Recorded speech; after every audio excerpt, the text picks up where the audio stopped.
Bonjour à toutes et bonjour à tous amis Lion, on se retrouve pour un nouveau tirage qui n'est pas un taroscope mensuel mais un tirage pour la rentrée 2022. On va regarder quel sera votre objectif supérieur, l'objectif suprême en cette rentrée, sachant que cet objectif peut être conscient, donc peut-être que vous savez déjà de quoi je vais vous parler, mais ce peut être aussi un objectif inconscient et dans ce cas, c'est un message de votre âme qui vous invite à faire un travail pour pouvoir avancer beaucoup plus librement et sereinement. On va faire ce tirage avec le tarot divin que vous connaissez, vous avez déjà vu dans les taroscopes mensuels. Allez, c'est parti!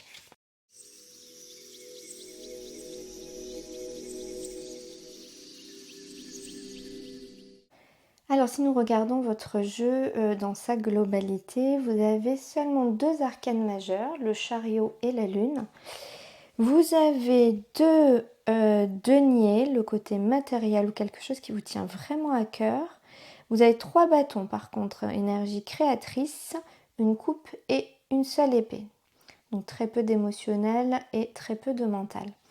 Alors ici au niveau de votre objectif, Chevalier de denier, chariot, lune, c'est un objectif qui est très fort puisque les deux arcanes majeures que vous les avez ici. Pour moi, il y a vraiment une grande envie d'avancer, de reprendre sa vie en main, de réussir à s'engager, à réunir ses opposés. Vous voyez, le chariot, il va droit devant lui, hein, il est dirigé par cette personne ici, ce personnage, mais si on regarde les chevaux, ils vont chacun d'un côté. Il y a un marron, un blanc, le yin et le yang, donc c'est des énergies qui peuvent être opposées, mais qui pourtant sont complémentaires. Et ici, c'est ce personnage qui réussit à faire de ces deux forces opposées une complémentarité pour faire aller le chariot dans la direction où il l'a choisi. En fait, c'est ça. Et d'autant que ici il y a la lune qui ressort. Donc la lune, c'est l'inconscient, hein, c'est les choses inconscientes. Je pense qu'il y a pour vous des émotions, des sentiments, des ressentis, des choses qui sont en train de remonter à la surface de votre inconscient ici. Et vous avez vraiment envie d'arriver à tout concilier, à faire un tout pour pouvoir avancer. Le chevalier de denier ici, c'est l'énergie, c'est l'envie de s'engager sur du long terme, de s'engager sur quelque chose qui dure. Donc vous avez vraiment un projet de reprendre votre vie en main, de rééquilibrer votre vie, de faire de tout ce qui peut sembler opposé dans votre vie des atouts pour aller jusqu'à votre objectif. On va recouvrir ce chevalier de denier. L'as de bâton. L'as de bâton nous parle ici, encore une fois c'est un bâton, hein, donc il y a beaucoup d'énergie créatrice. Pour moi il y a un nouveau départ. Vous avez envie de vous lancer dans quelque chose ici de nouveau. Il y a besoin d'un temps d'introspection pour comprendre les forces qui s'opposent, peut-être en vous mais aussi autour de vous. Peut-être que, parce que je vous parle de votre inconscient qui remonte, mais ce n'est pas le seul aspect à prendre en compte, il y a peut-être autour de vous des conditions, des circonstances qui font qu'elles peuvent rentrer d'un premier abord, on pourrait avoir l'impression que ces situations ne sont pas compatibles. Et ici, ça va être vraiment le moment de plonger à l'intérieur de vous, de regarder pourquoi vous avez ce sentiment-là et comment vous pouvez faire pour que ces deux situations-là, même si elles sont très différentes et semblent opposées, ne fassent qu'un. Vous savez, le yin et le yang, on dit toujours que ce sont des forces opposées, le jour et la nuit, par exemple. Mais en fait, c'est pas la réalité. Le yin et le yang ne sont pas opposés, c'est l'un qui engendre l'autre. L'un est la continuité de l'autre et inversement. Le jour croît, puis décroît pour se transformer en nuit.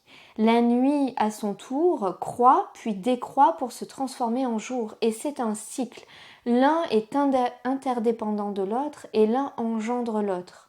Eh bien là, c'est ça. C'est comprendre que ce ne sont pas forcément des choses opposées, mais qu'elles peuvent être complémentaires et s'emboîter l'une avec l'autre, même si elles semblent diamétralement opposées. Mais pour ça, il faut un temps d'introspection. Il faut s'écouter ici aussi. Mais pour moi, il y a un désir de vraiment un nouveau départ. Alors on va regarder ce que vous devez apprendre. Vous avez le chevalier de bâton, l'as de coupe et le roi d'épée. Il y a un côté très... c'est drôle parce que vous avez à la fois la création, le feu, le dynamisme, l'émotionnel et le mental. Vous m'avez pas mis les deniers, mais c'est drôle de voir cette configuration-là parce que le chevalier de bâton, lui, il est fougueux. Il est plein d'énergie, il est plein d'entrain, il est parti et rien ne peut l'arrêter à atteindre son objectif. On a quand même un as de coupe.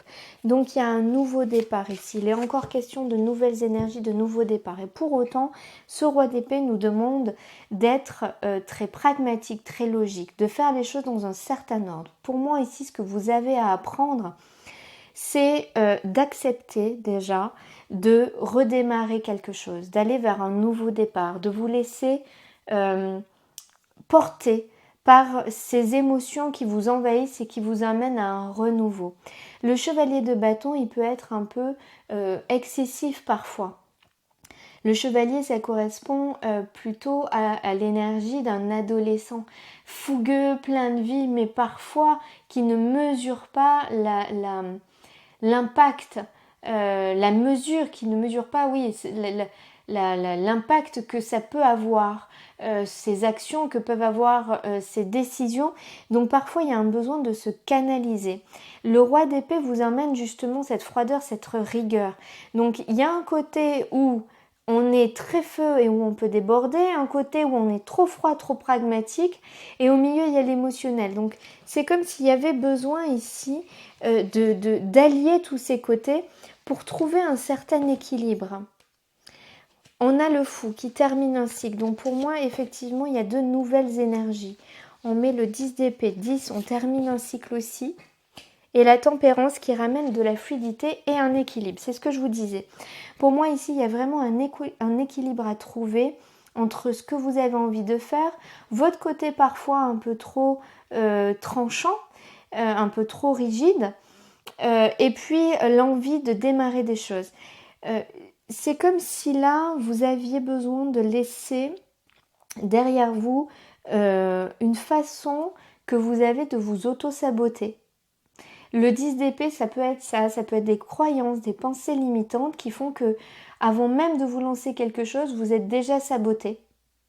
Et ici, c'est sur l'as de coupe. Donc, pour moi, dans ce que vous avez à apprendre, c'est quand il y a un nouveau départ, ne vous mettez pas des bâtons dans les roues.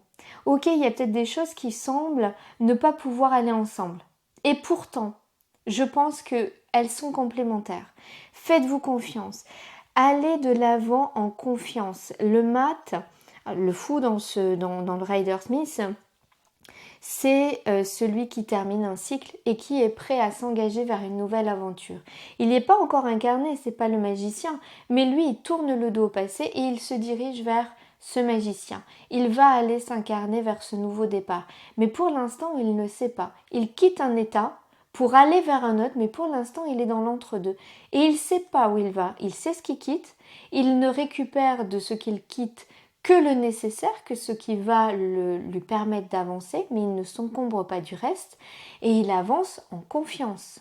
Il ne sait pas de quoi demain sera fait, mais peu importe. Rien ne peut le retenir. Et ici, c'est ça. On vous demande de trouver un équilibre et une confiance pour pouvoir avancer sereinement et vous libérer d'une forme d'auto-sabotage. On va regarder maintenant ce que vous devez faire, quelles actions vous pouvez engager pour aller vers votre objectif. Vous avez la reine de denier avec le 7 de bâton et le valet de bâton. Pour moi, ici, on vous demande vraiment et à la coupe, en dos de deck, vous avez la reine d'épée. La reine de denier, elle vous demande de vous connecter à vous. La reine de denier, elle est très proche des besoins, de ses besoins. Elle est très proche de la nature, de ce qui lui est essentiel pour vivre. Peut-être que vous avez besoin de prendre du temps pour aller chez le coiffeur, pour aller faire des méditations, pour aller faire des marches, pour vous extraire un peu des sollicitations du quotidien. Un petit week-end déconnecté des réseaux sociaux, du téléphone, des besoins des uns et des autres. C'est vraiment la carte qui vous demande de prendre soin de vous, de bien dormir, de bien manger, de prendre ce temps pour vous faire du bien et retourner à l'essentiel. Ici, on vous dit que vous avez fait beaucoup de choses et qu'il va être nécessaire ici de défendre vos plates-bandes. Ici, c'est le fait de défendre ses limites, ses positions, ses choix et ses convictions. Si vous avez besoin de vous ressourcer, n'acceptez pas que les gens viennent vous polluer. C'est un exemple, mais c'est pour que vous compreniez vraiment le message de ce 7 de bâton. Et le valet de bâton vous demande de profiter effectivement de la vie, de retrouver une légèreté. Voyez, ici, la reine de denier, elle vous demande de prendre soin de vous. Ici, on vous dit de ne pas vous laisser envahir. Et le 6 de denier vous dit de donner à la hauteur de ce que vous recevez, c'est-à-dire de trouver un équilibre dans les échanges. Et inversement, vous recevrez à la hauteur de ce que vous avez donné, bien évidemment. Ça marche dans les deux sens. Mais ici, j'ai l'impression que vous êtes beaucoup tourné vers les autres. Et aujourd'hui, vous avez besoin d'arrêter ça. De prendre du temps pour vous, de tourner le dos à ça, de vous engager vers vous, de trouver cette fluidité, cet équilibre. Il y a vraiment un contexte ici où il faut que vous lâchiez vos pensées. Les pensées vous polluent énormément. Hein. Il y a la carte de la guérison. Ici, ce que vous êtes invité à faire, c'est vraiment un nouveau départ avec cette énergie du valet de bâton qui se connecte à son enfant intérieur. Pour lâcher ce qui, pour vous, dans votre esprit, vous contraint, vous retient. Cette carte ici d'épée, on le voit, elle est prise au piège dans cette toile d'araignée, mais en fait, elle a les yeux bandés. Elle pense qu'elle ne peut pas s'en sortir, mais elle pourrait saisir une épée et se libérer très facilement de cette toile d'araignée. Mais son esprit lui voile la vue, lui fait croire qu'elle ne peut pas se libérer, qu'elle est contrainte et tributaire. C'est faux. Vous avez des options, vous avez des choix. Ne vous laissez pas duper par vos croyances et votre mental. Pour moi, il y a la carte de la guérison. À vous d'accepter d'y aller en vous accordant cet équilibre et ce temps. Accordez-vous autant d'énergie que vous en accordez aux autres. Ne donnez pas plus que ce que les autres vont vous donner. C'est très important ici de retrouver cette notion de juste équilibre pour vous. De toute façon, il y a quelque chose à lâcher. Il y a quelque chose à changer ici pour un nouvel engagement envers vous-même. Défendez vos acquis, vos valeurs, ce pourquoi vous vous êtes donné du mal. Faites de tout ce qui vous semble des forces opposées des alliés pour aller dans la direction que vous avez choisie. Dépassez vos doutes, dépassez vos peurs ici. Écoutez votre petite voix. Il y a un tournant pour vous ici à prendre en cette rentrée. Vous savez que vous avez votre libre arbitre et que si vous voulez que les choses bougent, eh bien c'est à vous aussi de donner cette impulsion. Ça c'est important de le garder. Ça ne va pas arriver comme ça par l'opération du Saint-Esprit. Hein.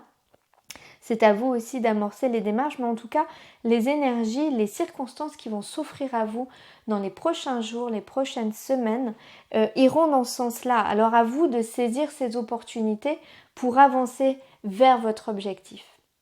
N'oubliez pas que c'est un tirage général, que ça peut ne pas vous parler, que si vous avez besoin de faire un point sur votre situation en particulier, on peut le faire en tête-à-tête, soit par téléphone, soit en visioconférence. Pour cela, c'est très simple, vous allez en dessous de cette vidéo, vous retrouvez le lien pour aller réserver le rendez-vous en ligne directement depuis mon site. Je vous remercie d'être là, de votre bienveillance et de vos partages, de vos commentaires. C'est toujours un grand plaisir de vous lire. Je vais vous souhaiter une très belle rentrée, pleine de belles énergies et de beaux projets. On se retrouve très rapidement pour le taroscope du mois de septembre. En attendant, je vous souhaite une merveilleuse journée et je vous dis à très bientôt.